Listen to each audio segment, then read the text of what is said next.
Hola, ¿qué tal? Buenos días, buenas tardes, buenas noches. El día de hoy, mi compañero Pérez Flores Oscar Miguel y un servidor López García Cristian Fernando, del grupo 13SM2, les vamos a presentar el video número 11, el cual tiene por tema tablas de propiedades termodinámicas. Ahora bien, el objetivo del presente video es que la audiencia en general que visualice el video comprenda e interprete qué son las tablas de propiedades. Además, todos los términos que se necesitan para poder estudiarlas y utilizarlas a través de una serie de ejemplos y conceptos relacionados al estudio de las tablas de propiedades. Asimismo, comprenda cómo utilizar la información contenida en tablas de propiedades para su aplicación en temas de carácter termodinámico. Tablas de propiedades. Son tablas donde se agrupan de forma ordenada diferentes propiedades termodinámicas. Para cada región del diagrama termodinámico contamos con una tabla. Además, contamos con tablas en sistema internacional y con sistema inglés. Para la mayor parte de las sustancias, las relaciones entre propiedades termodinámicas son demasiado complejas para expresarse por medio de ecuaciones simples. Por lo tanto, las propiedades suelen presentarse en forma de tablas. Algunas propiedades termodinámicas se miden con facilidad, pero otras no y deben calcularse a través de relaciones que involucren propiedades medibles. Los resultados de estas mediciones y cálculos se presentan en tablas con un formato conveniente. Antes de iniciar la exposición de las tablas, es conveniente definir una nueva propiedad llamada entalpía. Bien, como lo mencionó anteriormente mi compañero, ahora les explicaré lo que es la entalpía. La entalpía es una magnitud termodinámica. Esta está simbolizada con la letra H y es definida como el flujo de energía térmica en los procesos químicos efectuados a presión constante cuando el único trabajo es de presión y volumen. O bien, la podemos definir de una manera más fácil como la cantidad de energía que un sistema intercambia con su entorno. La entalpía se da en el análisis de cierto tipo de procesos, especialmente en los de la generación de potencia y en los de refrigeración. Esta se muestra como la combinación de propiedades, U más P por V, las cuales simbolizan los conceptos de energía interna más la presión por el volumen. Bien, para simplificar y por conveniencia, esta combinación se define como una nueva propiedad, entalpía, la cual se presenta mediante el símbolo H minúscula, la cual se refiere a la entalpía específica y sus unidades son kilojoules sobre kilogramo, o bien se puede representar con la letra H y simboliza la entalpía total, y sus unidades son los kilojoules. Pero bien, tanto la entalpía total H como la entalpía específica H minúscula se indican simplemente como entalpía. Esto debido a que el contexto aclara de cuál de las dos se está hablando. Las ecuaciones anteriores son dimensionalmente homogéneas, es decir, la unidad del producto presión y volumen difiere de la unidad de la energía interna tal vez en un solo factor. Por ejemplo, es fácil mostrar que un kilopascal por metro cúbico es igual a un kilojoule. En algunas tablas no se incluye la energía interna U, pero se determina a partir de la siguiente relación. U es igual a H menos P por V, lo cual quiere decir energía interna es igual a entalpía menos la presión por el volumen. Bien, en la parte inferior de la diapositiva podemos ver unas conversiones de unidades, las cuales dicen que un kilopascal por metro cúbico es igual a un kilojoule. Un kilopascal por metro cúbico sobre kilogramo es igual a kilojoule sobre kilogramo. Un bar por metro cúbico es igual a 100 kilojoules. Un MPa por metro cúbico es igual a 1000 kilojoules y un PSI por pie cúbico es igual a 0.18505 BTU. Pero, ¿te has preguntado a quién se le debe el término entalpía? Bien, a continuación te lo explicaré. El uso de la propiedad de entalpía se le debe al profesor Richard Moyer, quien fue quien reconoció la importancia del grupo U más P por V, es decir, energía interna más presión por volumen, en el análisis de turbinas de vapor y en la representación de las propiedades del vapor de agua en forma tubular y gráfica. Un ejemplo muy famoso es su diagrama de Moyer que a continuación se muestra. Moyer se refirió al grupo U más P por V como contenido de calor y calor total, pero esos términos no eran muy congruentes con la terminología de la termodinámica moderna. por lo que se sustituyeron en la década de 1930 por el término que conocemos ahora como entalpía, el cual viene de la palabra griega entalpien, que significa calentar. Y ahora mi compañero les hablará acerca de los estados de líquido saturado y de vapor saturado. Estados de líquido saturado y de vapor saturado. El líquido saturado, por sus siglas LS, es una región límite entre el líquido subenfriado y la mezcla líquido-vapor. Es el punto en el cual se inicia el cambio de fase del líquido al vapor. También se le conoce como el punto de burbuja. El agua a 100 grados Celsius y una atmósfera de presión es un líquido saturado cuando se forma la primera burbuja. El vapor saturado es aquel vapor que está a punto de condensarse, es decir, cualquier pérdida de calor de este causará que alguna parte se condense. A menudo las propiedades de estos estados se enumeran en tablas, ya sea a partir de la temperatura o por la presión. Sin embargo, es más conveniente utilizar cuando se tiene la temperatura. Y aquí se muestra una lista parcial de la tabla de propiedades. Ejemplo: temperatura de líquido saturado en un recipiente. Un recipiente rígido contiene 50 kilogramos de agua líquida saturada a 90 grados Celsius. Determine la presión en el recipiente y el volumen del mismo. Para resolver este ejercicio, tenemos que ir hacia la tabla de propiedades y buscar la temperatura a 90 grados Celsius. Solución: el estado del agua líquida saturada se muestra en un diagrama temperatura-volumen, puesto que en el recipiente existen condiciones de saturación. La presión debe de ser la presión de saturación a 90 grados. Entonces aquí nos indica que la presión de saturación a 90 grados Celsius es de 70.183 kilopascales. Y para calcular el volumen total, tenemos que ir hacia el volumen final específico del líquido saturado a 90 grados Celsius que la tabla nos proporciona. En este caso es de 0.001036 metros cúbicos sobre kilogramo.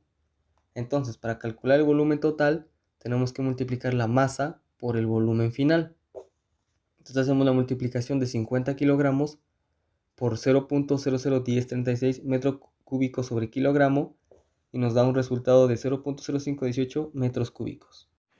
Bien, ahora les hablaré acerca de lo que es la mezcla saturada de líquido-vapor. Esta mezcla es aquella en donde coexiste tanto la fase líquida como la gaseosa, los cuales son estados que se encuentran en medio de los estados de líquido saturado y vapor saturado para una temperatura y presión de saturación de una sustancia pura. Durante un proceso de evaporación, una sustancia existe con una parte líquida y otra de vapor, es decir, es una mezcla de líquido saturado y de vapor saturado. Bien, una forma más fácil de analizar esto, la mezcla de vapor húmedo de manera apropiada, es necesario conocer en qué proporciones se hallan dentro de la mezcla las fases líquida y la fase de vapor. Esto se consigue definiendo una nueva propiedad llamada calidad o título, la cual denominamos con la letra X, y se define como la razón entre la masa de vapor y la masa total de la mezcla, como a continuación se muestra. X es igual a la masa de vapor dividida entre la masa total, o donde masa total es igual a la masa del líquido más la masa del vapor, y esto a su vez es igual a la masa del líquido saturado más la masa del vapor saturado. Una mezcla saturada también se puede tratar como una combinación de dos subsistemas, es decir, la combinación del líquido saturado y el del vapor saturado. Sin embargo, por lo general se desconoce la cantidad de masa en cada fase. Por lo tanto, suele ser más conveniente suponer que las dos fases se encuentran bien mezcladas y forman una mezcla homogénea. Entonces, las propiedades de esta mezcla serán las propiedades promedio de una mezcla saturada de líquido-vapor en consideración. Lo que se puede ver mejor explicado en la parte de abajo, donde tenemos vapor saturado denominado por la letra V subíndice G y el líquido saturado denominado por la letra V subíndice F. Y como resultado tenemos una mezcla saturada de líquido-vapor, denominada por V-prom. Bien, ahora realizaremos un ejemplo que tiene que ver con nuestro tema de mezcla saturada de líquido-vapor. Para este, nos vamos a ayudar de una tabla de propiedades. El ejemplo de presión y volumen de una mezcla saturada, el cual dice así. Un recipiente rígido contiene 10 kilogramos de agua a 90 grados centígrados. Si 8 kilogramos de agua están en forma líquida y el resto como vapor, determine, inciso A, la presión en el recipiente e inciso B, el volumen del recipiente. Bien, para el inciso A, el estado de una mezcla saturada de líquido-vapor se muestra en nuestra imagen inferior, que podemos analizar que, como las dos fases coexisten en equilibrio, se tiene una mezcla saturada y la presión debe ser la de saturación a la temperatura dada. Bien, para realizar este problema realizamos la siguiente igualdad. La presión es igual a la presión saturada a 90 grados centígrados. Lo que tenemos que hacer es ir a nuestra tabla y ubicar la columna donde se encuentra la temperatura en grados centígrados. Nos vamos a dar cuenta que en sí tenemos a 90 grados centígrados que la presión saturada es igual a 70.183 kilopascales. Bien, para realizar nuestro inciso B, en el cual nos piden el volumen del recipiente, nos vamos a apoyar de datos que nos proporciona el problema y también de datos de la tabla parcial de agua saturada que a continuación se puede ver. Bien, los datos que nos dan es que a 90 grados se tiene un líquido saturado que es igual a 0.001036 metros cúbicos sobre kilogramo y un vapor saturado que es igual a 2.3593 metros cúbicos sobre kilogramo. Una manera muy sencilla de hallar el volumen del recipiente es determinar el volumen que ocupa cada fase y luego sumarlos, para lo cual realizaremos la siguiente expresión. El volumen del recipiente es igual a el volumen del líquido saturado más el volumen del vapor saturado. Para esto vamos a utilizar la masa que nos especificaba en los datos del problema, que dice que para la fase líquida es igual a 8 kilogramos y para la fase gaseosa es igual a 2 kilogramos. Bien, lo que nos quedará que 8 kilogramos por lo que nos da del valor del líquido saturado, que es igual a 0.0136 metros cúbicos sobre kilogramos, más los 2 kilogramos por lo que nos da de el vapor saturado, que es igual a 2.3593 metros cúbicos sobre kilogramo, lo cual nos da un volumen del recipiente que es igual a 4.73 metros cúbicos. Otra forma es determinar primero la calidad X, luego el volumen específico promedio V y por último el volumen total. Para esto, para calcular primero X, tenemos que dividir la masa del estado gaseoso entre la masa total, y esto es 2 kilogramos en 3 kilogramos, lo cual nos da 0.2 kilogramos. Lo siguiente es el volumen específico promedio, V. Este es el líquido saturado más X por el volumen o la resta más bien, del vapor saturado menos el líquido saturado, lo cual nos da lo siguiente: 0.0136 metros cúbicos sobre kilogramos más 0.2 por la resta de 2.3593 menos 0.001036 metros cúbicos sobre kilogramo.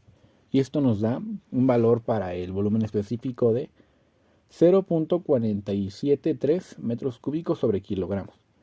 Y por último, el volumen total, que el cual lo podemos calcular como la masa por el volumen específico promedio. Y esto es igual a 10 kilogramos por 0.473 metros cúbicos sobre kilogramo, y que nos dará lo mismo que calculándolo por medio de la tabla, que es igual a 4.73 metros cúbicos. Vapor sobrecalentado. El vapor sobrecalentado es un vapor a una temperatura superior a su punto de vaporización. En la región situada a la derecha de la línea de vapor saturado y a temperaturas superiores a la temperatura del punto crítico, una sustancia existe como vapor sobrecalentado. Como la región sobrecalentada es de una sola fase, únicamente la de vapor, la temperatura y la presión ya no son propiedades dependientes y pueden usarse de manera conveniente como dos propiedades independientes en las tablas. El vapor sobrecalentado, en comparación con el vapor saturado, es caracterizado porque tiene menores presiones, ya que la presión es menor a la presión de saturación a una temperatura dada. La temperatura es superior a la temperatura saturada a una presión dada. Tiene volúmenes específicos superiores, ya que el volumen es mayor al volumen del gas a una presión o temperatura dada. También tiene energías internas superiores, ya que la energía interna es mayor a la energía interna del gas a una presión o temperatura dada. También tiene entalpías superiores a una presión o temperatura dada. Ejemplo, temperatura de vapor saturado. Determine la temperatura del agua en un estado donde la presión es igual a 0.5 megapascales y la entalpía es igual a 2.890 kJ sobre kilogramo. Solución. A 0.5 megapascales, la entalpía del vapor del agua saturada es de 2.748.1 kJ sobre kilogramo. Este valor se saca de la tabla parcial de vapor de agua sobrecalentada, puesto que la entalpía es mayor a la entalpía del gas, como se ilustra en el diagrama, y se tiene de nuevo un vapor sobrecalentado. Es evidente que la temperatura está entre 200 y 250. Por interpolación lineal se determina que Y es igual a 2961.0 menos 2855.8 sobre 250 menos 200 por 2890 menos 2855.8 más 2855.8. Y el resultado nos da que la temperatura es igual a 216.3 grados Celsius. Bien, ahora les explicaré acerca del líquido comprimido. El líquido comprimido, también llamado subenfriado, es aquel que no está a punto de vaporizarse. Una de las razones por las que no hay datos para el líquido comprimido es la relativa independencia de sus propiedades respecto a la presión. La variación de las propiedades del líquido comprimido con la presión es muy ligera. Aumentar 100 veces esta última ocasiona que las propiedades cambien menos de 1%. A falta de datos para el líquido comprimido, una aproximación general es considerar al líquido comprimido como un líquido saturado a la temperatura dada. Y las características principales de un líquido comprimido son las siguientes.